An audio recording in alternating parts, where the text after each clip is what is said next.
करनी है। आपको नहीं पता क्या रूल है, बैंक को तो पता है ना। आप बैंक में जाकर सीधा ये बोलो मेरी स्थिति नहीं है ईएमआई भरने की, मुझे विकल्प दो। अपनी तरफ से कोई विकल्प नहीं देना।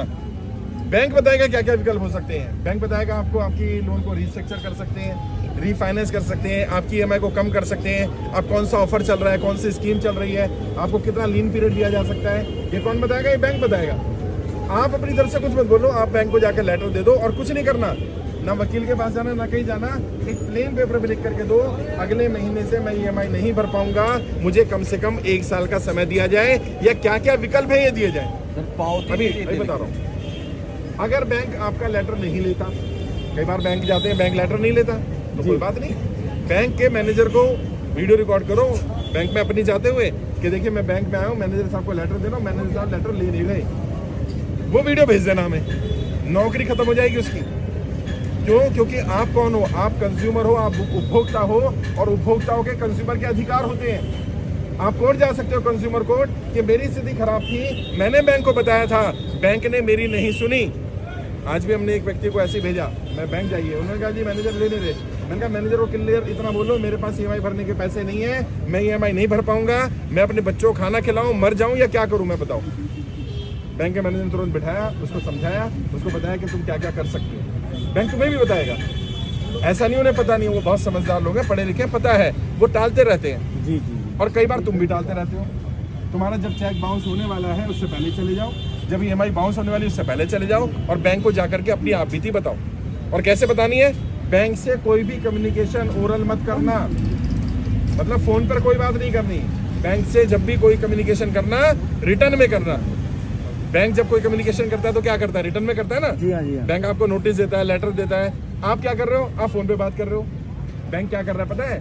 बैंक अपनी फाइल मोटी कर रहा है। तुम्हें 10 नोटिस दे देगा, तुम्हारे 10 नोटिस होकर उसकी फाइल मोटी हो जाएगी। जब कोर्ट में तुम्हें लेकर के जाएगा, जज साहब के सामने रखेगा, हमने 10 बार नोटिस दिया और तुम्हारी फाइल में एक भी नोटिस नहीं है। तुमने भले ही 100 बार बात करी बैंक से, लेकिन एक बार भी तुम्हारे पास एक पेपर नहीं है। तो क्या करो? बैंक से जब भी कोई बात करो, रिटर्न में करो, लेटर दो बैंक को। और जो नोटिस आते हैं उसके बारे में भी समझ लो। 3 तरह के नोटिस आते हैं बैंक से। पहला नोटिस आता है जो बैंक का होता है, कैसे पहचानोगे? नोटिस के ऊपर बैंक का नाम लिखा होगा। जब भी कोई बैंक, जिससे भी आपने लोन लिया, एनबीएफसी से लिया, बैंक से लिया, ऊपर नोटिस पे नाम लिखा होगा बैंक का, यानी वो बैंक का नोटिस है। दूसरा नोटिस कौन सा आता है? एडवोकेट का। उसमें बैंक का नाम नहीं लिखा होता, उसमें लिखा होता है वकील हिंदी में, या इंग्लिश में एडवोकेट, तो अधिवक्ता कई बार लिख देते हैं। उसके बाद तीसरा नोटिस आता है कोर्ट से, जिला न्यायालय, सत्र न्यायालय, तहसील न्यायालय, एसडीएम, ये लिखा हो सकता है। अगर नोटिस आया बैंक से, तो बैंक के नोटिस का जवाब आप खुद दे सकते हो, इसके लिए वकील की जरूरत नहीं होती, क्योंकि बैंक ने खुद दिया है ना। आप भी नोटिस दे दो। जब आएगा वकील का नोटिस, अब इसका जवाब वकील के थ्रू दिलवाना तुम भी दे सकते हो, लेकिन तुम टेक्निकल चीजें नहीं जानते हो, तो बेहतर ये होगा कि वकील के थ्रू जवाब दिया जाए। अब वकील के थ्रू जवाब देने के बाद वकील का नोटिस आ गया, अब मानो आ गया नोटिस कोर्ट का, तो क्या करना है? कोर्ट में जाओ। जो अदालतें लगती हैं, लोक अदालत बोलते हैं, या न्यायालय के जो नोटिस आते हैं, वो किसके लिए? वो तुम्हारे लिए भाई, तुम्हारी मदद करने के लिए है। वो क्यों बुलाया जाता है? कि आप आकर के अपनी स्थिति बताओ और सेटलमेंट कर लो। पैसे नहीं है तो समय ले लो। अभी 2-4 दिन पहले भी अदालत लगी थी, वहाँ काफ़ी लोग हैं, कई लोगों ने कहा सर हमारे पास पैसे नहीं है, और अपनी स्थिति बताई।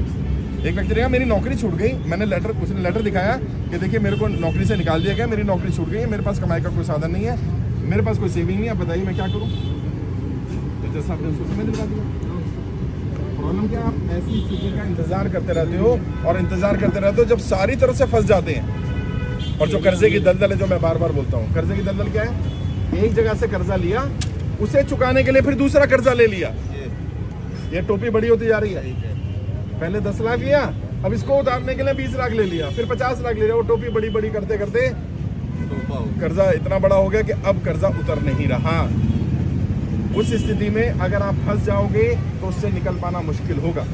फिर भी घबराना नहीं है, डरना नहीं है। मैं आपकी लड़ाई लड़ रहा हूँ। मैं आपके बीच क्यों आया? इसीलिए आया आपको बताने के लिए कि देश में कर्जा मुक्ति अभियान चल रहा है। अभियान पूरी तरह से निःशुल्क है, 1 रुपया भी किसी को नहीं देना है, किसी से 1 रुपया लिया भी नहीं गया होगा। जब हमारी संख्या 25,000 थी तो सरकार इसको सीरियसली नहीं ले रही थी। जब संख्या 50,000 हुई तो सरकार पे थोड़ा दबाव पड़ना शुरू हुआ। जब संख्या 1 लाख हुई तो सरकार पे और ज्यादा दबाव पड़ा।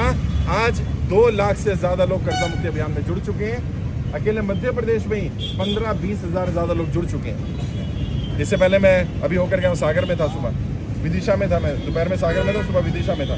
अभी यहाँ से जाने वाले, कल हम सुबह झांसी मिलेंगे लोगों से उत्तर प्रदेश में, उसके बाद हम ग्वालियर आ जाएंगे वापस, ग्वालियर मुलाकात करने वाले हैं। उससे पहले हम लोग इंदौर में मिले, भोपाल में मिले। पूरे इंडिया में मैं जा रहा हूँ।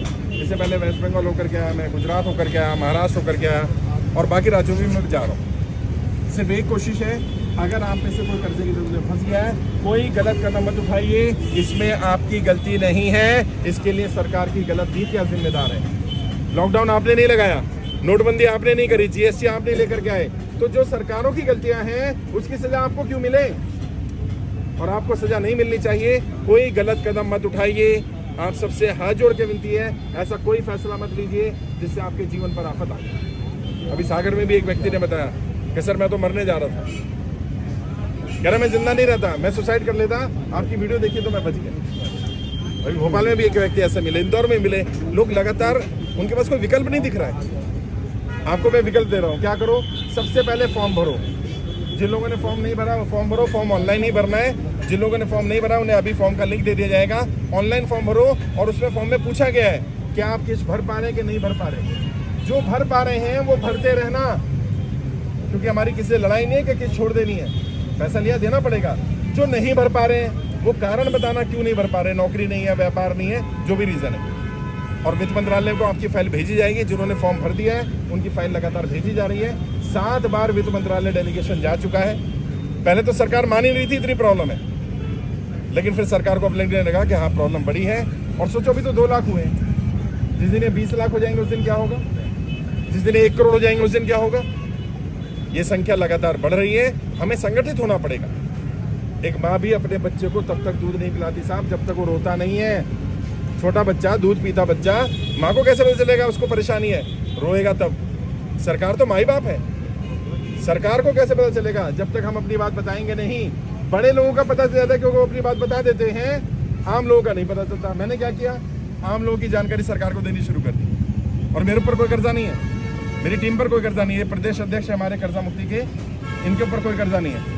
ये हमारे प्रदेश प्रभारी है, इनके ऊपर कोई कर्जा नहीं है। ये हमारे लोकसभा प्रभारी है, इनके ऊपर कोई कर्जा नहीं है। कपिल का है, ये हमारे लोकसभा प्रभारी हैं, इन पर भी कोई कर्जा नहीं है। यारी भाई हमारे साथ है, इन पर कोई कर्जा नहीं है। ये पवन जी हैं, इंदौर के लोकसभा प्रभारी हैं, इनके ऊपर कोई कर्जा नहीं है। एडवोकेट भी हैं। हम सब आपकी लड़ाई लड़ रहे हैं। कब तक लड़ सकते हैं या कैसे लड़ेंगे हम? जब तक आप संगठित नहीं होंगे। अपने भेदभाव को मिटाओ। और क्या करो, आज ही जो लोग आए इनका एक व्हाट्सएप ग्रुप बना दूंगा। मानो इनके साथ समस्या आ गई, बैंक वाला परेशान कर रहा है, एनबीएफसी वाला, कोई साहूकार, कोई भी परेशान कर रहा है, सारे ये जो 50-60 लोग सब पहुंच जाओ इसके यहाँ। और भाई मेरा भाई है, क्यों परेशान कर रहा है इसको? अच्छा इनके यहाँ समस्या है, फिर सब इंडिया पहुंच जाओ। फिर किसी में हिम्मत नहीं है। वो कहानी सुनिए ना, एक एक लकड़ी को तो तोड़ा जा सकता है, लकड़ी का जब गट्ठर बन जाएगा उसे नहीं तोड़ा जा सकता। और अपने यहाँ केंद्र खोलो। कई लोगों ने केंद्र खोल रखा है, आप में से बैनर लगाओ मेरा, कर्जा मुक्ति का ऐसा बैनर मिल जाएगा आपको, अपने यहाँ लगा लो।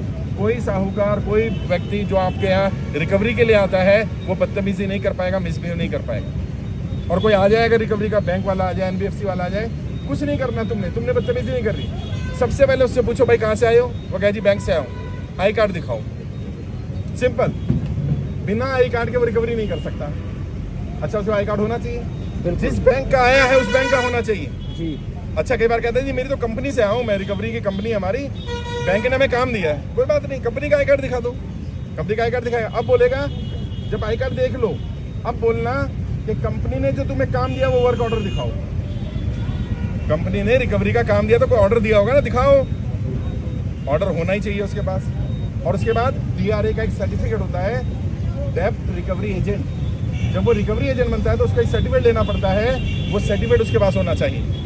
जो सर्टिफाइड रिकवरी एजेंट होते हैं वो गाली गलौज नहीं करते, वो बदतमीजी नहीं करते, वो किसी महिला के साथ दुर्व्यवहार नहीं करते, वो शाम को 7 बजे के बाद आपको कॉल नहीं करते, आपके घर आकर नहीं बैठते हैं। जो ये सब कर रहे हैं वो सब नकली हैं। कैसे पहचानोगे वो नकली है? चेहरे पे थोड़ी लिखा होगा, आई कार्ड मांग लो, पता चल जाएगा।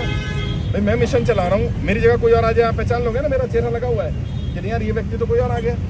आप कैसे पहचानोगे? बैंक का रिकवरी एजेंट है, उसके पास आई कार्ड होना चाहिए, उसके पास डेब्ट रिकवरी एजेंट का सर्टिफिकेट होना चाहिए। और जो बैंक के लोग बदमाशी कर रहे हैं, गाली गलौज कर रहे हैं, महिलाओं के साथ दुर्व्यवहार कर रहे हैं। कल मैं भोपाल में था, लगभग 200-250 महिलाओं से मिला मैं वहाँ। वो बचत गट बनाए थे ना, समूह बना करके, उन महिलाओं को ये तक कहा जा रहा है कि तुम सुसाइड कर लो, आत्महत्या कर लो, खुद को बेच दो, जो मर्जी करो, हमारे पैसे लेकर आओ। सही है, सही है। बहन बेटियों के साथ इस तरह से काम किया जा रहा है, ये अलाउड नहीं है। मध्य प्रदेश में भी कई जगह सुनने को मिला है कि लोग जो किस्त नहीं दे पा रहे हैं, साहूकार कहता है कि अपनी बहन को, अपनी बेटी को भेज दे मेरे पास। ये तरीका ठीक नहीं है यार, इतना नीचे मत गिरो। और जो साहूकार ऐसा कर रहे हैं उन्हें भी ये बताना चाहता हूँ कि अगर आपने किसी के साथ गलत करा है, सजा मिलेगी। क्योंकि अगर आपको अपने अधिकार पता होते ना, तो कोई आपके साथ गलत कर नहीं सकता था। हाँ ठीक है, किसी ने पैसा दिया, समय पर मदद की हमारी, लेकिन इसका मतलब नहीं उसने हमें खरीद लिया, हम गुलाम नहीं बन गए उसके। और कई लोग कह रहे हैं मैंने रिश्तेदार से पैसा लिया है, मैंने तो अपने जानकार से लिया है, मेरा जब लोन माफ होगा तो उसके पैसे क्या होगा, उसका नियम भी सुन कर जाओ। मानो इन्होंने पैसा लिया, इनसे लिया, ठीक है, आपस में जानते हैं, ब्याज पे लिया नहीं लिया वो अलग बात है। इन्होंने इनसे पैसा लिया, इनका लोन सरकार ने माफ कर दिया, इनके पैसे क्या होगा, इनका पैसा मर जाएगा? नहीं, बेचारे ने मदद करी यार, देना पड़ेगा। इनका पैसा सरकार देगी। तो लोन माफी का प्रोसीजर क्या होता है, जब सरकार लोन माफ करती है तो जिसने लिया होता है उसका तो माफ हो जाता है, और जिससे लिया होता है उसका पैसा सरकार भरती है। जैसे जब किसानों का 2 बार लोन माफ हुआ, 1990 में हुआ और 2008 में हुआ, तो किसानों का तो लोन माफ हो गया, बैंक का पैसा, बैंक डूब जाएगा ऐसे, तो बैंक का पैसा सरकार ने दे दिया। और जिन लोगों को सिविल का डर लगता है कि मेरा लोन माफ हो गया तो सिविल का क्या होगा, जब आपने लोन लिया था तब आपका सिविल जैसा था, लोन माफ होने के बाद वैसा ही हो जाएगा। कई लोगों का सवाल है कि लोन माफी के बाद क्या दोबारा लोन ले सकते हैं? हाँ ले सकते हैं बिल्कुल, लेकिन सरकार को रीजन देना पड़ेगा कि आप लोन क्यों ले रहे हो। जैसे कि पहली बार जब लोन लेते हो तो आपको रीजन देना पड़ता है जी, पर्सनल लोन ले रहे हो, घर के लिए लोन ले रहे हो, जो भी रीजन ले रहे हो, और आपका सिविल सही होगा तो लोन मिलने की संभावना भी अधिक होगी। तो हम लोग कर्जा माफी के लिए भी प्रयास कर रहे हैं। कर्जा माफ हो जाने के बाद क्या, आप लोगों के व्यापार को तरक्की करने के लिए कैसे आप आगे बढ़ेंगे, कैसे आप आगे ग्रो करेंगे, उसके बारे में भी हम लोग प्रयास कर रहे हैं। अपनी तरफ से कोशिश कर रहा हूँ। मैं ये लड़ाई तभी सफलतापूर्वक जीत पाऊंगा जब आप सब लोग भी इस लड़ाई में पार्टिसिपेट करेंगे। अपने अपने कर्जे माफी के लिए काम मत करो, खुद फॉर्म भरो, कम से कम 100 लोगों के फॉर्म भरवाओ। मैं हर जगह नहीं जा सकता, मैं तुम्हारे पास आ गया ना, अब तुम अपने मोहल्ले में जाओ, छुट्टी वाले दिन अड़ोस पड़ोस में, मार्केट में जाओ, लोगों से पूछो भैया कोई कर्जा है, अगर कर्जा हो तो कर्जा मुक्ति अभियान चल रहा है देश में, निःशुल्क अभियान है, ऑनलाइन फॉर्म भर देना, कर्जा माफ हो जाएगा। जो परेशान होंगे उनकी परेशानी को दूर करो। और यकीन मानना, जब निस्वार्थ भाव से किसी की सेवा करोगे, मदद करोगे, उसका मजा ही अलग है यार। बेशक ये जितने साथी हैं ना, ये निस्वार्थ भाव से काम कर रहे हैं। हम सबके पास अपने अपने काम है, अपने सारे काम छोड़ करके हम ये काम कर रहे हैं। क्यों? क्योंकि देश की जनता को बचाया जा रहा है। और आपको सच्चाई बताऊं, 10,000 से ज्यादा लोगों को हम सुसाइड